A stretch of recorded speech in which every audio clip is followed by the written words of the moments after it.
Ini kita ini ngekholi nek cara wong Jawa niku. Niki danyange Indonesia. Lah ya. Danyang nek cara. Meng danyange Indonesia. Jadi kalau Bung Karno kan menggali Hasanah Nusantara sehingga jadi Pancasila. Nah, khol ini tak galikan dikit, mundur ya. Mundur tak geduk no. Ya, Kairi. Tak geduk no, tak galikan ke belakang.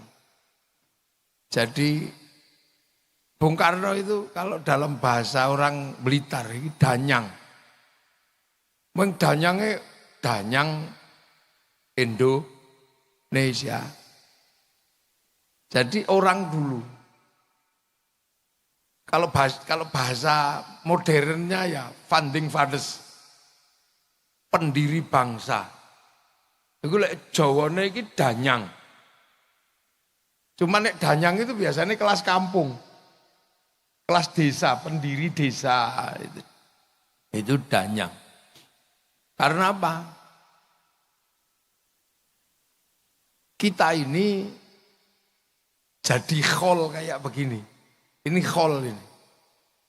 Ini khol ini biasanya kan tradisi kaum muslimin. Ini khol itu tradisi kaum muslimin. Tapi akar bangsanya ada. Makanya khol itu rame terus di mana-mana. Karena akar kebangsaan kita punya tradisi hormat leluhur. Jadi kita ini punya tradisi hormat leluhur. Cuman kalau menyebut leluhurnya itu danghyang. Kita itu menyebut leluhur itu danghyang. Makanya kalau diambil belakangnya tok, itu namanya eyang. Nah kalau lurus, danyang. Abdurrahman kalau belakangnya tok, Rohman. Kalau lurus, Durakeman. Abdur Rosyid kalau belakangnya tok, Rosyid. Kalau lurus, Durasid. Loh, makanya danyang. Nah, danyang itu orang tua dulu, jadi dia bukan hantu. Orang tua yang punya pengaruh karena mendirikan sebuah kampung.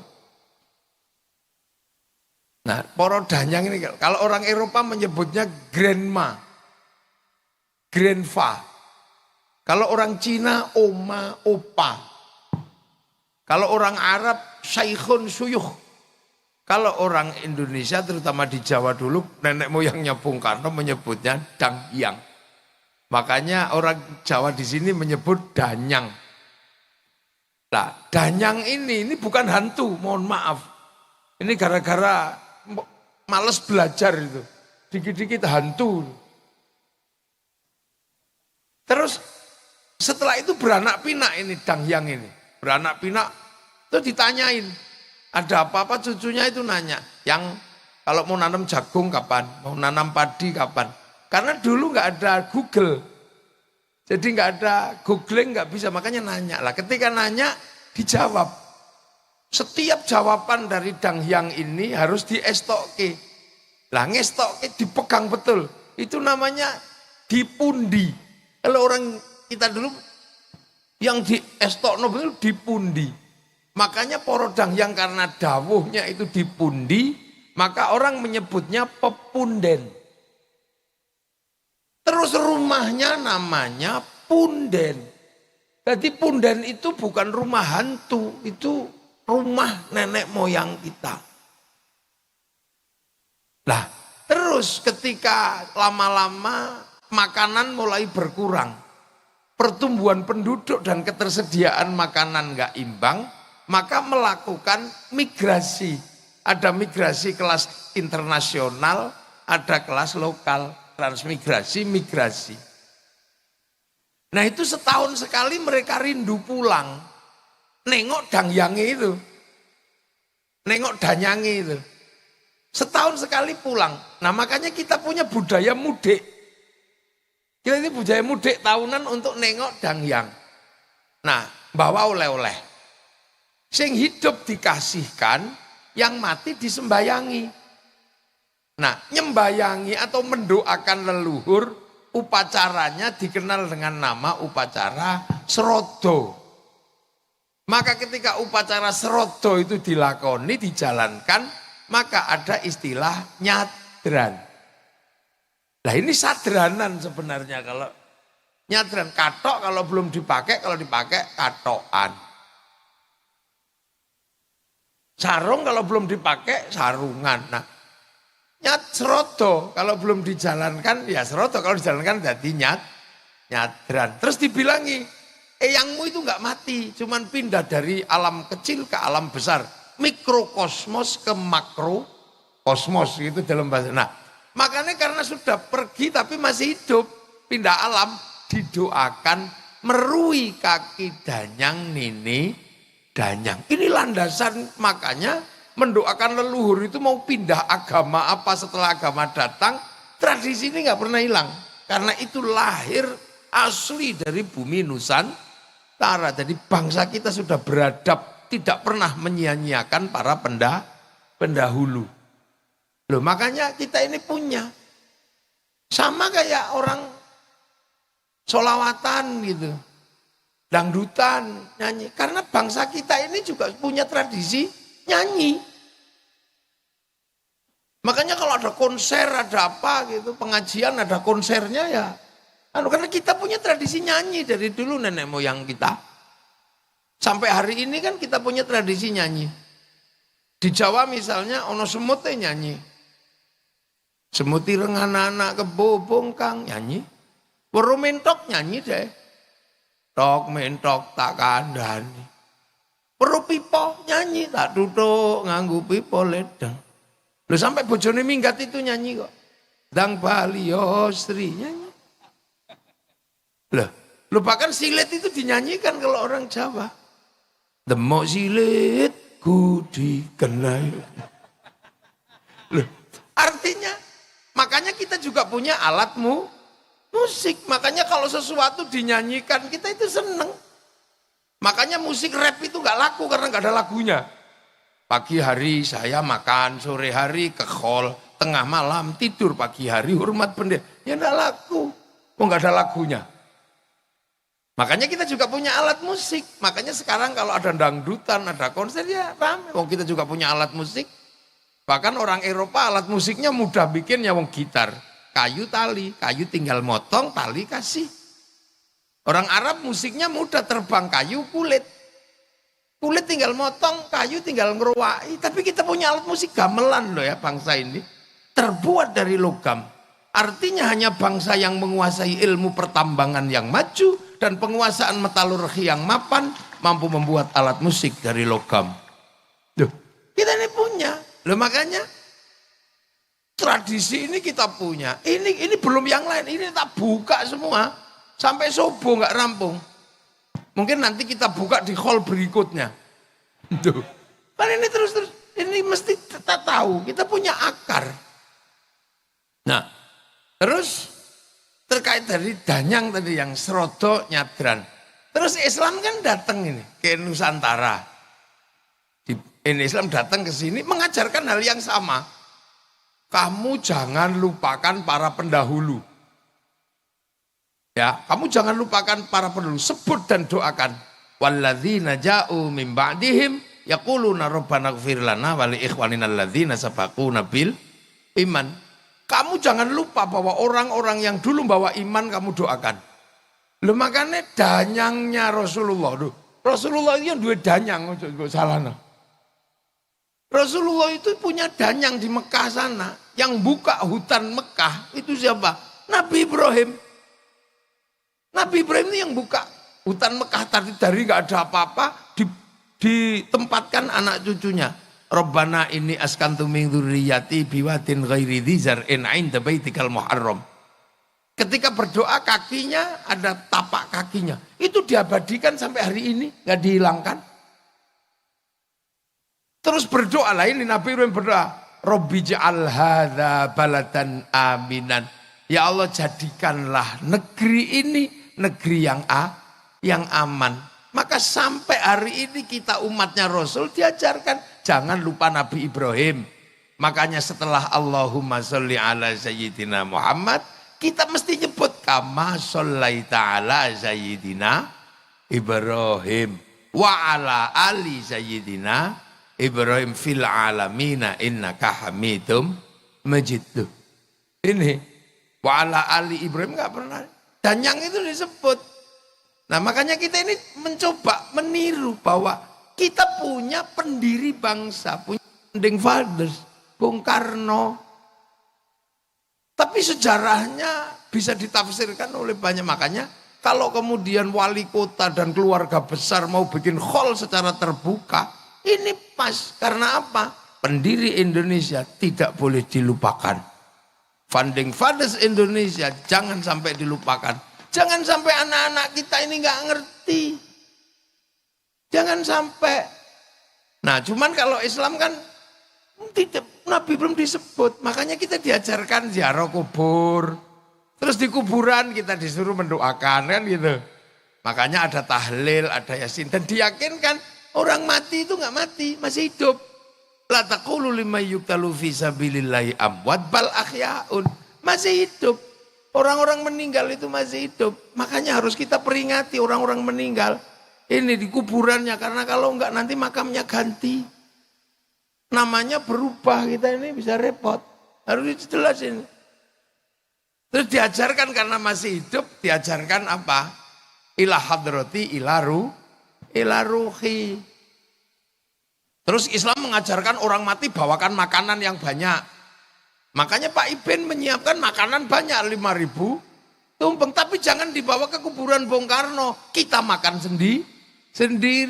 Biar jadi sedekah. Makanya kemudian muncul istilah sedekah untuk memberikan apa? Kiriman kepada orang yang sudah meninggal. Sehingga serodo nyadran, klebon kemasukan istilah sedekah. Maka kemudian ada istilah sedekahan. Sedekah dijalankan jadi sedekahan. Berhubung sing meninggal wis di dalam bumi, maka kemudian juga ada istilah sedekah bumi. Begitu ada makan, kiainya pasti doanya Allahumma barik lana, Allahumma barik lana, Allahumma barik lana. Lah kok tiba-tiba setiap ada makanan, kiainya datang doanya Allahumma barik lana. Maka kemudian karena burak-barik, akhirnya makanan datang, ada yang menyebut barian, ada yang menyebut baritan. Ini menyebut barian, ada yang menyebut baritan. Nah, makanya kita alhamdulillah kita juga diajarkan jangan melupakan sejarah masa lalu. Intinya khol itu apa? Jas merah kata Bung Karno. Jangan sekali-sekali sampean melupakan sejarah. Tapi intinya orang yang sudah meninggal kita doakan, kita sedekahi. Tadi sudah didoakan, disedekahi. Baru setelah itu kita bicara manakib atau sejarah orang yang meninggal. Tadi sekilas disampaikan sejarahnya Bung Karno. Tapi Bung Karno ini kelasnya kelas nasional, bahkan kelas internasional. Bung Karno ini bukan kelas lokal, beliau kelas internasional. Makanya sampai coba jalan ke Maroko sana. Itu ada jalan Soekarno. Di Kuba ada. Di daerah perang, daerah Pesawar sana. Ada nama Bung Karno. Bahkan sampean kalau mengaku Indonesia gitu ziarah ke makam Imam Bukhari. Orang tahu, oh ya Indonesia, Soekarno, jalan. Bahkan sampai di Mekah ada pohon Soekarno. Jadi Bung Karno ini kelasnya kelas internasional. Karena apa? Karena nation state yang beliau bangun berjejer dengan nation state negara lain. Karena Bung Karno yang pertama berbicara bagaimana membangun bangsa. Ini gimana cara membangun bangsa? Karena bangsa kita ini kan sudah bangsa yang sudah utuh, sudah kuat. Sebagai nation kita ini sudah jalan sebagai bangsa. Kita mengenal bangsa Singasari, kita mengenal bangsa Majapahit. Bahkan bangsa kita bukan bangsa yang main-main. Makanya Bung Karno tidak pernah melepaskan bagaimana menggali masa lalu. Karena kita punya kekuatan untuk bikin bangsa dan negara. Berbicara tentang strategi politik, kita punya kitab Negara Kertagama. Kita punya pelajaran bagaimana membangun Majapahit yang beraneka suku, beraneka ragam. Kita bisa baca dari situ. Jadi kita mungkin sebelum kita baca bagaimana masa lalu Cina, masa lalu Afrika, kita sudah punya masa lalu. Kita punya negara. Tahun 300 kita punya negara namanya Kutai Kartanegara. Tahun 500 kita punya kerajaan Kanjuruhan di Malang, sekitaran Blitar. Tahun 500 dikit kita punya kerajaan Kalingga dengan Ratu Sima. Di Palembang abad ke-7 sudah ada Sriwijaya. Jadi kita komplit. Ketika Rasulullah lahir tahun 571, kita sudah punya negara. Bahkan ketika dunia luluh lantak oleh Mongolia tahun 1250, sehingga Arab jatuh ke Mongolia, Cina jatuh ke Mongolia, Eropa jatuh ke Mongolia. Maka ketika Mongolia mengarahkan armada multinasionalnya ke Nusantara, apa kita takut sama mereka? Enggak. Apa yang terjadi? Kita lawan mereka. Kertanegara motong kupingnya Menci. Sehingga mereka mendatangkan pasukan, dilawan oleh ekspedisi Pamalayunya Kertanegara. Hasilnya apa? Mongolia kalah di Selat Malaka. Satu-satunya bangsa yang pertama kali mampu mengalahkan Mongolia itu bangsa Nusantara, namanya Singasari. Jadi makanya jangan heran ketika Belanda kok ngajak perang, rampung. Salahnya Belanda itu ngajak perang. Salahnya penjajah itu ngajak perang.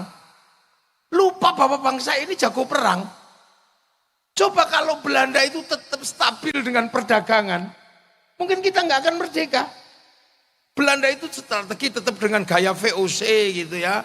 Terus misalnya dagang, ya rugi-rugi dikit, atau badi-badi dikit. Mungkin kita juga masih dengan politik divide et impera.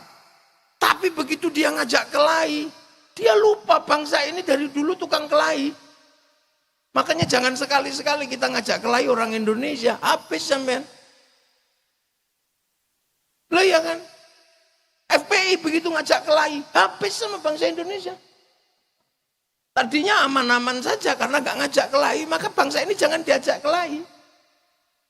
Karena begitu sekutu ngajak kelahi di Surabaya, apa bangsa ini takut? Enggak. Dan sebagai catatan, satu-satunya bangsa yang merdeka karena perang dengan penjajahnya hanya Indonesia. Jadi salahnya Belanda, jangan ngajak gelut. Makanya kalau di Indonesia ada orang kok dikit, gitu, ya mesti kalah mungkin gitu tukang gelut cili-cili. Ya tak, Surabaya kalah cacak menang cacak. Itu iya. Makanya kita ini jangan diajak kelahi. Jadi di Indonesia itu jangan ngajak kelahi lah. Karena kalau ngajak kelahi nggak ada yang lebih kuat. Salahnya Belanda itu ngajak kelahi maka dilawan di Surabaya. Sekutunya diprovokasi ngajak perang. Nah, situasi-situasi yang seperti ini kemudian dirangkum oleh Bung Karno.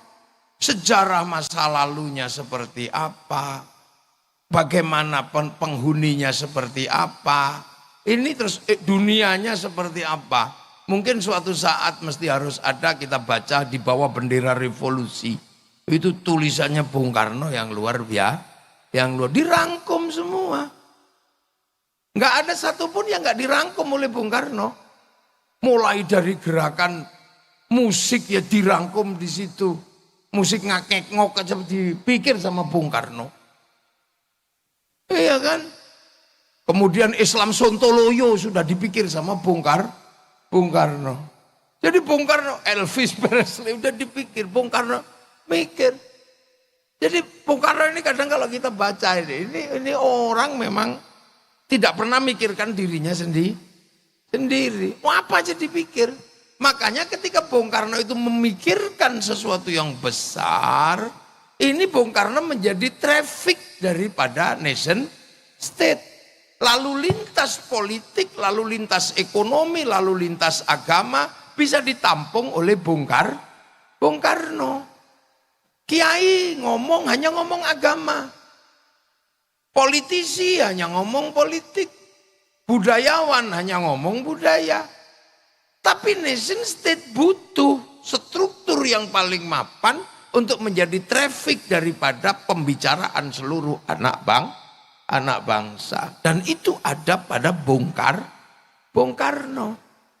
Itu bedanya. Makanya sampean kalau mau jadi orang sekelas Bung Karno harus bisa menjadi traffic semua kepentingan. Kalau kemudian lalu lintas yang bisa lewat di kamu cuman orang yang seneng artis tok, ya kamu nggak akan ketemu dengan orang yang seneng patung. Orang yang seneng patung nggak akan lewat kamu karena kamu nggak suka patung.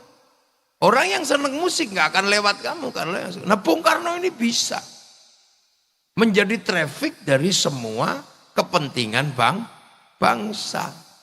Walaupun beliau lahir dari politik etis, di mana Belanda memberikan hak pada pribumi untuk sekolah. Nah, ini Bung Karno. Jadi ditinjau semua sama Bung Karno. Sejarahnya seperti apa gitu. Nah, itu butuh.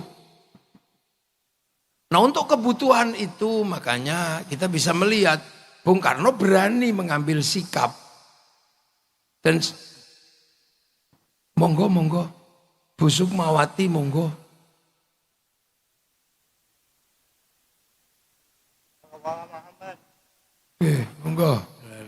Monggo Bu Sukma monggo. Nggih. Monggo lah jenengan WA kula bal-balik niki.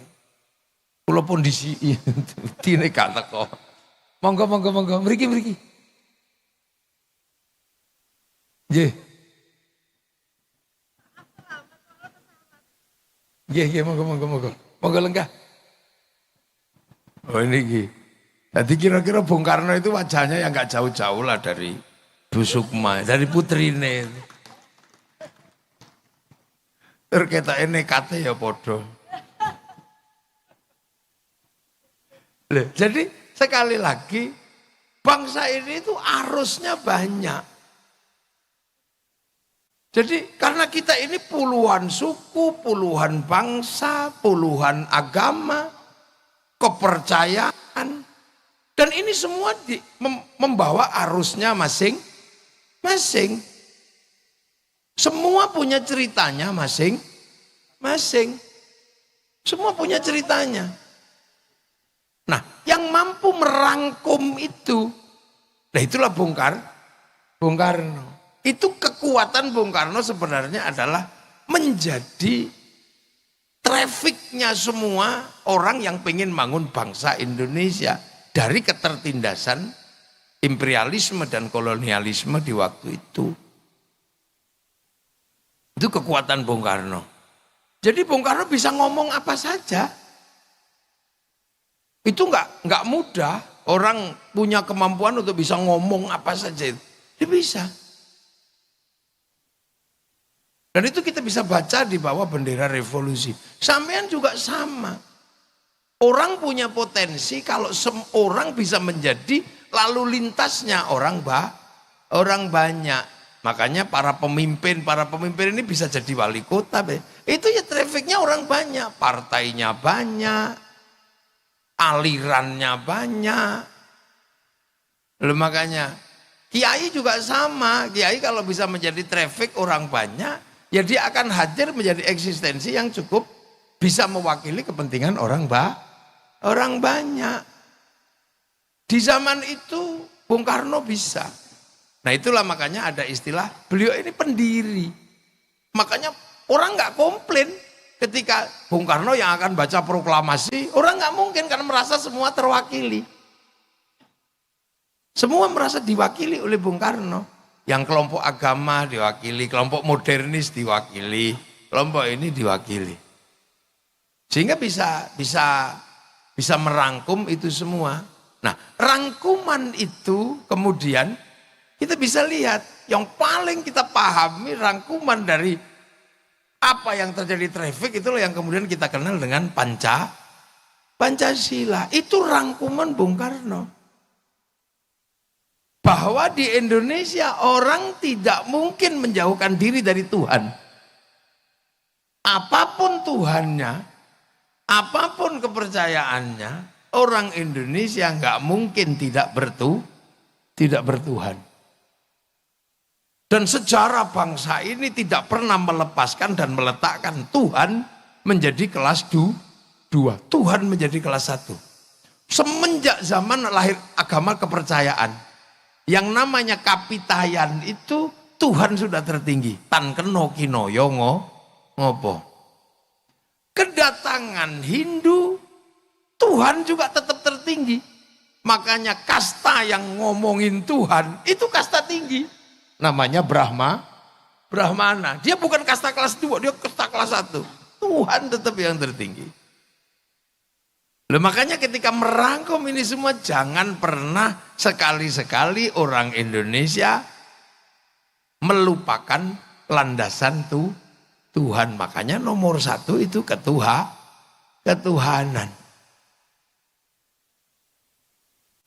Nah, setelah ngurus urusan ketuhanan jangan pernah melupakan bahwa urusan kedua adalah urusan manusia. Karena pergerakan dunia ini pasti karena manusia. Dunia ini ada dan kita bisa nikmati karena ada manusia. Kalau cuma sapi tok, itu dunia nggak bergerak. Karena sapi monoton. Kalau dunia itu hantu gitu, enggak, dia monoton. Tapi berhubung dunia ini manusia, ini nomor 1. Coba, manusia yang kita lihat sederhana ini menggerakkan dunia. Bibir manusia itu menggerakkan pabrik lipstik. Asetnya triliunan. Makanya semalam saya di PDI Jogja saya bilang, kalau bisa itu kita ini punya patung manusia. Jadi kalau bisa sampean itu di rumah itu punya patung manusia. Bukan untuk disembah atau apa. Tapi sampean hitung, apa yang bergerak di dunia ini yang bersandar pada manusia. Kamu bikin patung aja manusia gitu. Itu kepalanya, itu menghasilkan industri topi, industri semir. Triliunan di situ. Kopiah, topi. Kemudian rambut menghasilkan semir. Di dalam rambut menghasilkan kutu. Kutu menghasilkan pabrik peditok. Loh, itu kalau dunia ini apa yang tidak bergerak dari manusia? Maka setelah urusan Tuhan, ini kuncinya di manusia. Coba, ada negara yang hidup cuma dari muka manusia. Ada, Prancis. Dia cuma hidup dari blush on, dari lipstick. Lihat gigi manusia melahirkan apa? Pabrik odol, pabrik sikat. Itu di kepala ini asetnya triliunan. Jadi kalau kita berbicara manusia. Jadi ojo sembrono zaman dengan manusia. Cuman kadang kita nggak pernah mikir manusia. Kita cuma begitu mikir kambing lupa manusia. PDI begitu mikir banteng lupa Jangan. Banteng lali menungso. Manusia, iya. Mata ini melahirkan industri moto, triliunan asetnya sampai apa itu yang namanya hidup ini. Ini itu orang bisa hidup, ibu-ibu ini bisa hidup. Itu karena apa? Alis ini, ya Allah triliunan. Jari ini menghasilkan industri kuku ini potong kuku, manikur, pedikur. Loh, ini bergerak makanya setelah Tuhan menciptakan dunia ini, kamu lihat manusia dulu. Manusiaan, jangan sembrono. Mau nindas, mau ditindas, mau perang, mau apa, kuncinya ada di manusia. Nggak ada perang sapi, nggak ada. Sapi bisa bertarung karena dinaiki manusia. Kuda berkelahi karena dinaiki manusia. Coba. Ada negara-negara manusia yang bisa hidup. Lihat manusia ambekan. Bikin industri oksigen. Yang kemarin ketika COVID betapa mahalnya oksigen. Yang orang Blitar nggak pernah kepikiran. Baru kepikiran oksigen itu cuman kalau ada entutnya baru kepikiran cari oksigen. Bayangin dunia ini bergerak ini di manusia. Turun ke bawah dikit. Gitu. Ada di pantat menghasilkan industri kursi. Begitu berbicara yang keluar dari pantat, ada industri pempes. Triliunan itu asetnya. Loh, jangan dikira itu sederhana. Begitu nya nggak keluar, ada industri dulkola. Begitu keluarnya terlalu lancar, melahirkan industri pabrik obat mencret. Diapet. Terus stop loh. Modio loh. Coba sampean. Naik dikit bagian depan menghasilkan industri kondom. Loh, coba. Loh, itu industri jadi dunia ini bergerak itu di situ.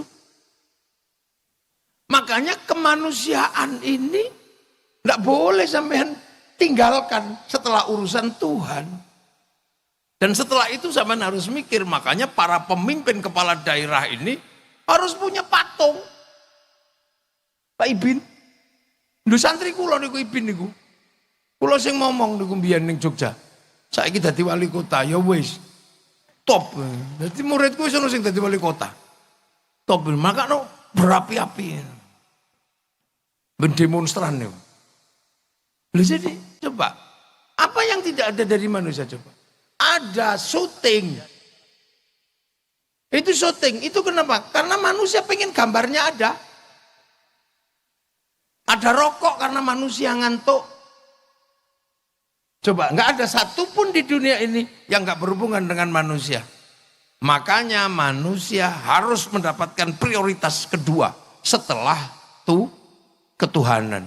Tapi ingat satu prinsip, manusia nggak bisa mandiri, manusia nggak bisa independen. Dia butuh dengan yang lain, butuh lingkungan, butuh manusia yang lain. Manusia nggak bisa hidup sendiri, sudah. Makanya konsep kehidupan begitu manusia nggak bisa berdiri sendiri, dia butuh orang lain. Pengen cantik butuh orang Prancis. Kita minum di sini butuh Danone. Kita butuh macam-macam. Manusia nggak bisa hidup sendiri. Makanya ketika manusia gak bisa hidup sendiri sama Tuhan, kamu manusia hidupmu karena makan. Maka ketika kamu makan jangan melupakan yang lain, bahwa di dalam makananmu ada intervensi, ada keterlibatan orang lain. Makanya manusia yang paling nyata hidupnya karena makan, maka makan mengingatkan kita bahwa makan tidak independen. Maka doanya Allahumma barik lana. Kenapa bukan barikli? Kenapa berkahilah kami dalam makanan? Karena makan kita melibatkan orang yang kadang kita nggak tahu tempatnya di mana, sukunya apa, agamanya apa. Kita makan nasi. Begitu kita makan nasi, pasti di situ melibatkan sawah karena sapi ditanam padi itu. Begitu sawah melibatkan negara, melibatkan menteri ATR, melibatkan BPN, karena kalau enggak sawah pasti perang. Setelah padi itu ditanam, kita melibatkan pabrik pupuk, entah di mana pabriknya kita nggak tahu. Kita nggak tahu pabriknya di mana, siapa yang bikin insinyurnya. Begitu kita panen, kita melibatkan mesin pemanen. Begitu kita masak nasi, kita melibatkan pabrik kompor. Kita melibatkan pabrik LPG, kita melibatkan pabrik rice cooker. Itu dunianya di mana kita nggak tahu. Jadi makan itu transnasional. Dan sebenarnya begitu nasi itu ada di piring, kita melibatkan pabrik piring. Begitu kita makan ada bumbunya. Yang nanam bumbu di mana kita nggak tahu. Yang nanam bawang di mana, yang nanam merica di mana. Begitu kita makan enak bumbunya karena dikasih garam. Yang bikin garam kampungnya Pak Said Abdullah ini.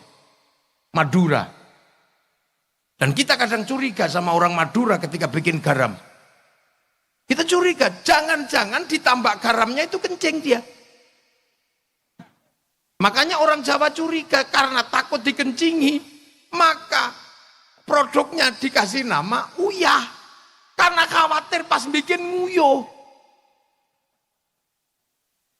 Oh jangan-jangan pas bikin uyah nguyuh, makanya dibikin uyah sama uyuh. Kira-kira, tapi kalau enggak ya syukur. Ini di mana kita nggak tahu. Setelah kita makan kemudian kita ngambil anggur merah. Anggur merah bukan tanaman Indonesia. Lihat kalau nggak Cina, New Zealand, Australia, Amerika. Itu berarti apa? Butuh impor. Kalau berbicara impor berarti butuh negara. Negara menunjuk Menteri Perdagangan. Menteri Perdagangan menunjuk eksportir, importir. Di situ pasti ada bill of lading, ada letter of intent. Ada obligasi. Loh, mbok kira menungso itu tanpa persatuan urip, ndak mungkin. Makanya di dalam agama sudah diajarkan tulang kehidupanmu adalah makan, maka ketika kamu makan jangan kamu lupakan bahwa ada intervensi, ada keterlibatan orang lain, maka Allahumma barik lana. Maka agama pun ketika berbicara tentang kebenaran itu bersama. Makanya mayuridillahu bi khairan yufaqihu fiddin. Yang dikehendaki menjadi baik oleh Allah dikasih ngerti urusan agama. Ini tak ajak ngaji nahwu. Khaironnya di situ nakirah. Maknanya khairon kamilan, kebaikan yang sempurna. Baik sempurna bukan milik manusia, itu milik Allah. Makanya kalau ada manusia baik pasti nggak sempurna. Saya tanya sekarang, pasti baik, pasti nggak sempurna. Malam ini pengajian ini baik apa enggak? Nah kalau malam ini pengajian baik, yang paling baik siapa? Ayo, ya kiainya pasti. Ya pasti kiainya. Loh kalau pengajian ini baik, yang paling baik ya pasti saya. Yang dikasih duduk meja cuman saya. Yang lain kan sudah biasa punya kursi jadi ya, dan punya meja lah. Saya kan nggak pernah punya meja jadinya ya ini. Makanya tadi sampean dapat makanan di sini ya enggak, wis biasa untuk panganan. Loh, tapi saya nggak boleh mengaku yang terbaik, nggak boleh. Karena saya baik terlihat di sini diundang sama wali kota. Kalau saya nggak diundang wali kota, nggak kelihatan saya ada di sini. Nah kalau gitu baik saya apa baik wali kota? Ya nggak bisa, saya nggak datang wali kotanya jelek. Loh itu baru 2 orang sudah ribut, saya sama wali kota. Apalagi kalau sampean ikut-ikutan, yang baik ya saya, kiai, kami. Lah kenapa mau datang? Karena kalau nggak ada orang duduk di situ, ini bukan pengajian, bukan khol, ini cek sound. Loh, terus kata tukang sound yang paling baik ya kami, kiai. Lah kok nama? Nek soundnya tak pateni ya bubar katanya.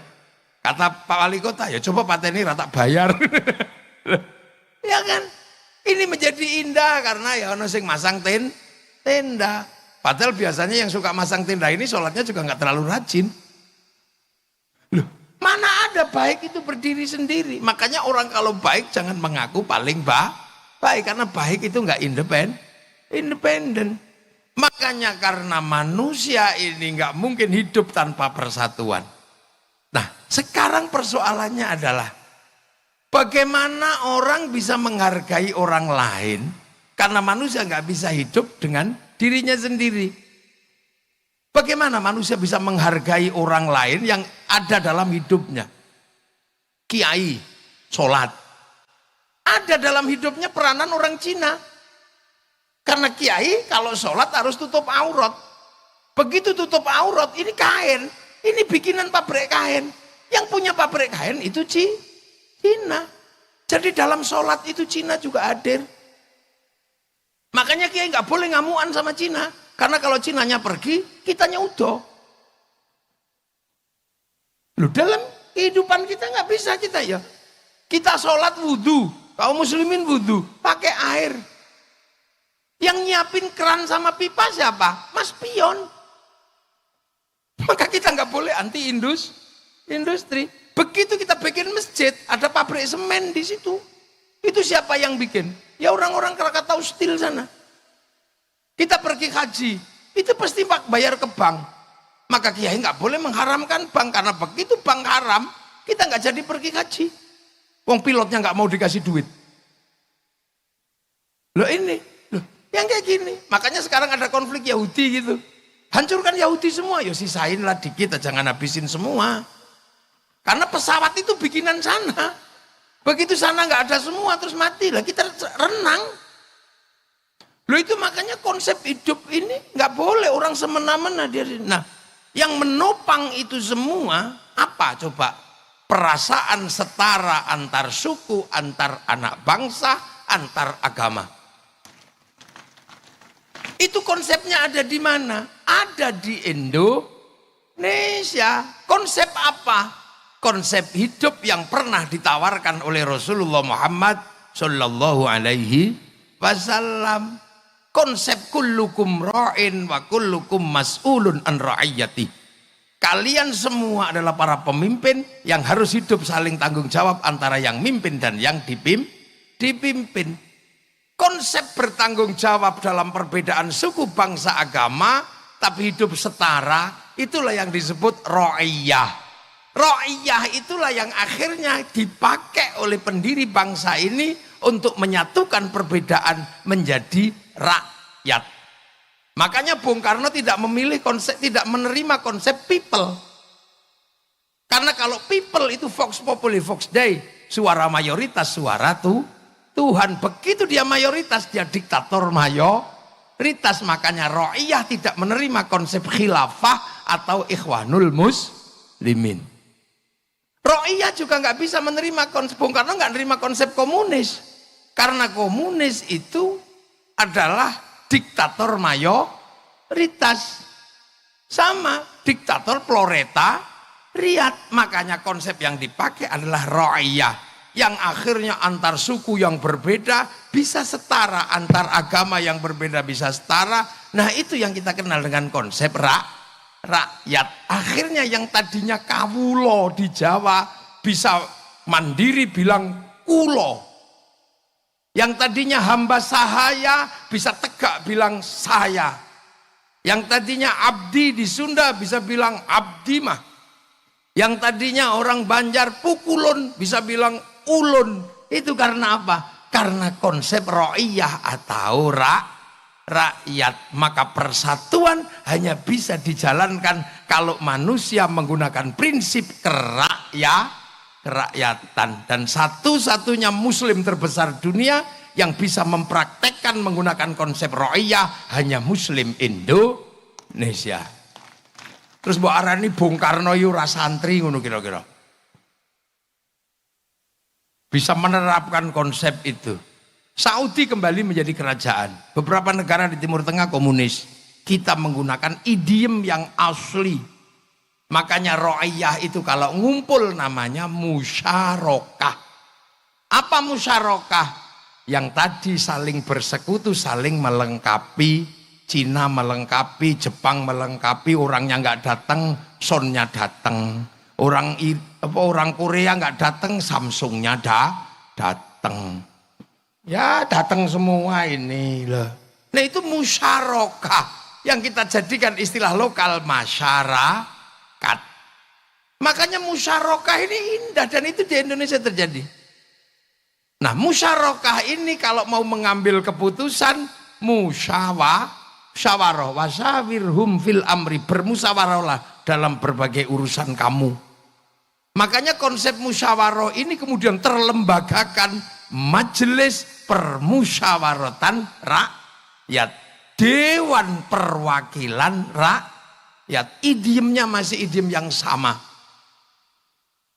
Maka kemudian majelis dan dewan ini membentuk lembaga mewakili musyawarah, membentuk panitia lah. Panitia ini kita bisa lihat sudah tidak lagi berbicara kamu sukunya apa, pengen kepala desa daftar. Pengen jadi bupati, daftar. Pengen jadi DPR, daftar. Semuanya punya hak yang sama. Nggak pernah dibedakan kamu turunan siapa, kamu siapa. Setelah daftar, karena ini demokrasi prosedural, cari teman sebanyak-banyaknya. Kalau nggak bisa cari teman sebanyak-banyaknya, beli. Nek ndek duwe ngono lho, ya piye meneh. Nah, itu konsep musyawarah.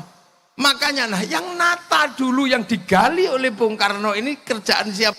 Kerjaan para wali. Nah, kenapa di Indonesia Anda mengenal wali? Karena dulu Indonesia itu Hindu, kasta tertinggi Brahmana. Makanya yang bisa imbang berbicara dengan Brahmana para wali. Saudagar nggak bisa ngomong agama di Nusantara karena saudagar itu kastanya Sudra. Ya, wali. Makanya akhirnya penataan ini oleh Bung Karno dilembagakan menjadi wilayah. Al-wali, al-wilayah. Jadinya apa? Konsep ra'iyah, musyarakah, musyawarah menjadi wilayah yang disebut NKRI, Negara Kesatuan Republik Indonesia. Hasilnya apa? Arab satu bangsa pecah puluhan negara, Cina satu bangsa pecah puluhan negara, Afrika satu bangsa pecah puluhan negara. Kita puluhan suku bangsa agama mampu bersatu dalam satu negara kesatuan Republik Indonesia.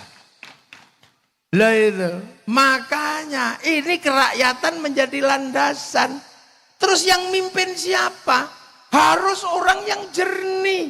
Hatinya penuh nilai ketuhanan. Hati yang penuh ketuhanan nilainya disebut hati yang penuh hikmah. Maka kerakyatan aja bisa dipimpin oleh hikmah. Ini bahasa-bahasa padat yang luar biasa, yang saya nggak yakin orang sekarang bisa menggali bahasa yang padat itu. Oleh hikmah, kebijaksanaan. Ingat, kebijaksanaan. Karena apa? Tempat orang di mana-mana. Kalau misalnya presiden Indonesia asalnya dari Jakarta, kok yang diurusi Jakarta tok. Jadi Bupati Blitar itu asalnya dari Kecamatan Pelingi. Kok yang diurusi Pelingi tok. Itu bukan bijaksana, itu bijak sini. Loh, makanya kebijaksanaan bukan kebijaksinian. Butuh permusyawaratan dengan konsep perwakilan akan tercipta keadilan sosial bagi seluruh rakyat Indonesia. Loh, ini nggak ada lagi yang cerita sekarang. Nggak ada bahwa ini butuh darah dulu. Untuk tegaknya NKRI itu butuh darah. Jangankan NKRI, mendirikan bendera itu mati dulu orang. Yang sekarang harganya 15.000 mungkin, itu dulu mati teman. Karena ini negara, karena berhadapan dengan negara yang lain. Di Jogja takut biar gak ditembak itu kalau mendirikan merah putih, taruh dalam rumah. Belanda curiga, tiangnya dikasih tebu. Masih curiga tiangnya dikasih kelapa. Masih curiga tiangnya dikasih pisang. Masih curiga tiangnya dikasih kelapa, padi. Masih curiga bawa tumpeng. Begitu tumpengnya habis, padi mengering, pisang rontok, kelapa rontok, padi rontok, yang tersisa apa? Tinggal merah putih di dada kami anak-anak Indonesia. Begitu masuk Surabaya, masalah. Merah putih biru, Surabaya gak kena di kalah cacak menang. Cacak. Begitu merah putih biru disobek, hasilnya apa? Berapa ribu yang mati berkalang tanah. Itu demi berkibarnya merah putih. Sekarang merah putih udah nggak minta nyawa, cuma minta gini dok. Iku ono sing alasan musyrik, ono sing alasan bid'ah. Kayaknya orang itu di zaman perang kakek buyutnya mata-matanya Belanda itu. Jadi menjadi bangsa itu nggak kok terus kemudian idiem slogan dia diperjuangkan. Makanya ketika menjadi Indonesia ini ada yang berkalang tanah yang disebut pahlawan, ada yang disebut pejuang, veteran, itu semua bergerak. Kan gitu. Itu semua bergerak dan itu dialami langsung.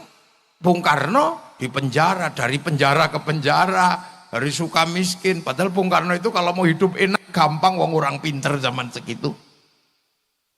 Iya, orang pinter zaman segitu kan nggak terlalu susah. Ikut Belanda aja udah beres. Jadi komprador. Tapi beliau memilih jalan perjuangan yang pasti terjal. Ditopang oleh beberapa kekuatan, ayo. Trafik yang berbeda-beda memerdekakan bangsa. Pakai Pancasila. Nah ini nggak ada yang cerita sekarang. Amerika itu konsen dengan cerita seperti ini agar bangsanya tetap dikenang sebagai masa lalu oleh anak-anak masa depan. Kita bisa lihat betapa mereka konsen di film Hollywood, mulai dari Wild West sampai The Last of the Mohican. Dia ceritakan, bayangkan, diganggu sama Vietnam, dia bikin Rambo 1 sampai 6. Bangsanya diganggu secara spiritual oleh Cina, dia bikin American Shaolin, American Kung Fu. Diganggu sama Jepang, dia bikin American Samurai, American Ninja. Bahkan samurai terakhir dari Amerika namanya Tom Cruise dalam film The Last Samurai. Duh. Mereka jelaskan gagal dengan apa? Saddam Hussein, Hot Shot 1, 2. Gagal dengan terorisme, bikin 12 strong. Ini tercatat, mereka ceritakan semua. Cina, mana dia berhenti menceritakan ular putih sampai ular hijau. Dari Wung Fei Hung sampai Sun Gokong, dia ceritakan. Karena tahu bahwa bangsa ini nggak boleh melupakan sejarahnya. Dia ceritakan, Jepang, lebih berat lagi ini Jepang. Karena semangat membangun bangsa dengan menanggung beban luar negeri namanya dumping. Semangat Bushido diceritakan. Semua diceritakan mulai Oshin sampai rezim Tokugawa dan restorasi Meiji runtuh. Diceritakan dengan epik yang luar biasa dalam sebuah cerita Samurai X dengan tokohnya Rurouni Kenshin. Loh, ini dibangun. Malaysia, pernah nggak sampean bayangkan bahwa Malaysia sedang mencoba menceritakan bangsanya? Dia kembalikan bangsa Malaysia, orang Melayu kepada si Upin dan si Ipin. Si Ipin dan si Upin nggak boleh lupa, fundamen bangsa Malaysia ada keterlibatan orang India. Maka kenalkan si Upin dan si Ipin dengan anak kecil namanya Jarjit. Dia nggak boleh ribut dengan anak-anak Cina, kenalkan Mei Mei. Dia nggak boleh ribut dengan anak Indonesia, kenalkan Susanti. Loh. Ini bangsa lain kerja. Malaysia, Korea menceritakan apa? Dia ceritakan dari meja makan dengan derai air mata namanya drakor. Hasilnya apa? Dominasi finansial, kemandirian bangsa mereka dimulai dari membangun apa? Glorifikasi bangsanya masing-masing. Amerika mengeluarkan sejarahnya. Produk Amerika masuk ke Indonesia laku semua. Mulai dari celana jeans sampai McD sampai segalanya laku. Karena glorifikasi mereka berhasil. Glorifikasi orang Jepang membuat produk-produk Jepang laku di seluruh dunia. Glorifikasinya orang Korea membuat makanan Korea laku, pakaian Korea laku. Dan terakhir, tragis sekali. Saya ini generasi 90-an, generasi rock. Iya, generasi rock generasi saya itu. Musik rock yang dulu melegenda bahkan mampu menjebol perang dingin antara Amerika sama Rusia, itu namanya Metallica. Dia konser di Moskow di Lapangan Merah, pengunjungnya 6 juta. Semua menganalisa nggak mungkin bisa dikalahkan, bahkan Woodstock juga nggak akan bisa mengalahkan. Karena konser itu menjebol perang dingin. Itu sejarah yang nggak mungkin bisa dilupakan dalam situasi luring. Begitu ada COVID, diajar sama BTS. Sekali konser yang nonton 100 juta orang lebih. Seminggu 4 kali, 1 tahun saya hitung pemasukan dari BTS yang ceng itu. 1 tahun pemasukan ke Korea 2.500 triliun. kalah korupsinya Wilmar yang cuman 11. Loh, ini duit semua sampean, jangan dikira. Loh gitu. Makanya waktu itu Bung Karno begitu jadi bangsa, apa yang beliau pikirkan?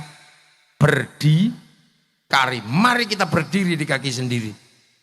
Tapi tantangan terbesar Bung Karno adalah Hitler yang jatuh, 45 mati, 48 Jerman jatuh.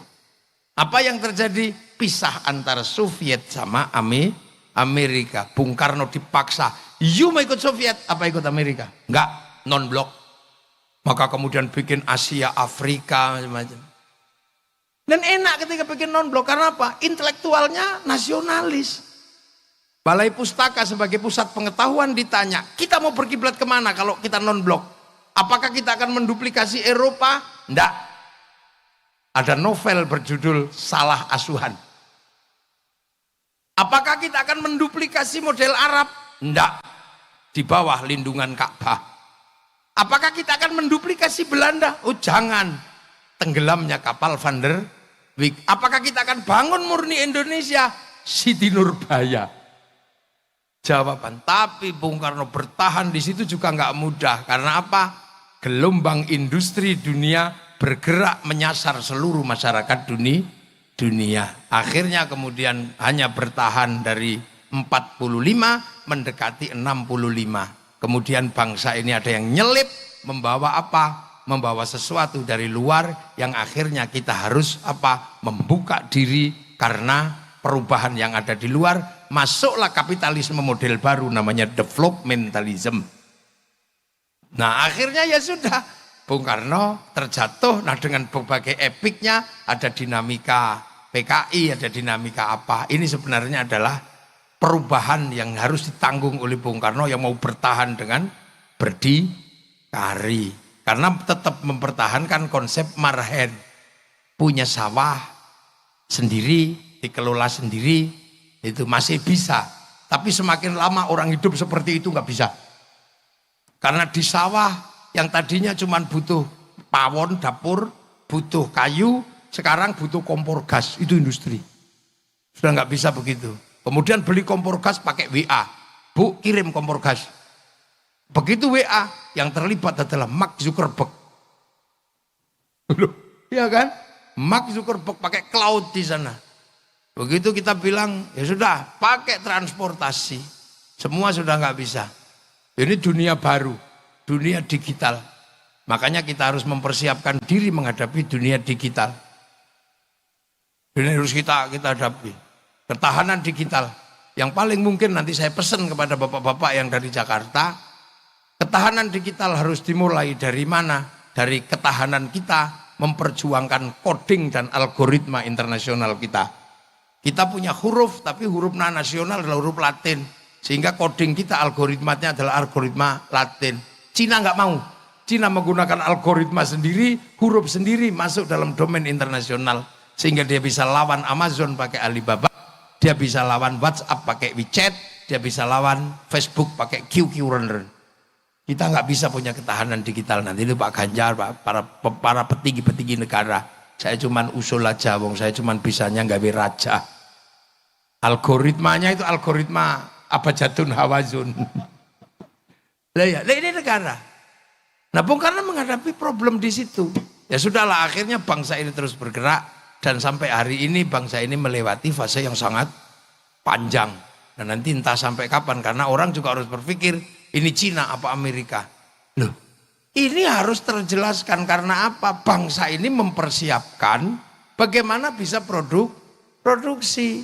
Makanya kalau kiai sih sederhana, yang lain itu biar diurusi sama politisi-politisi dan orang pinter-pinter.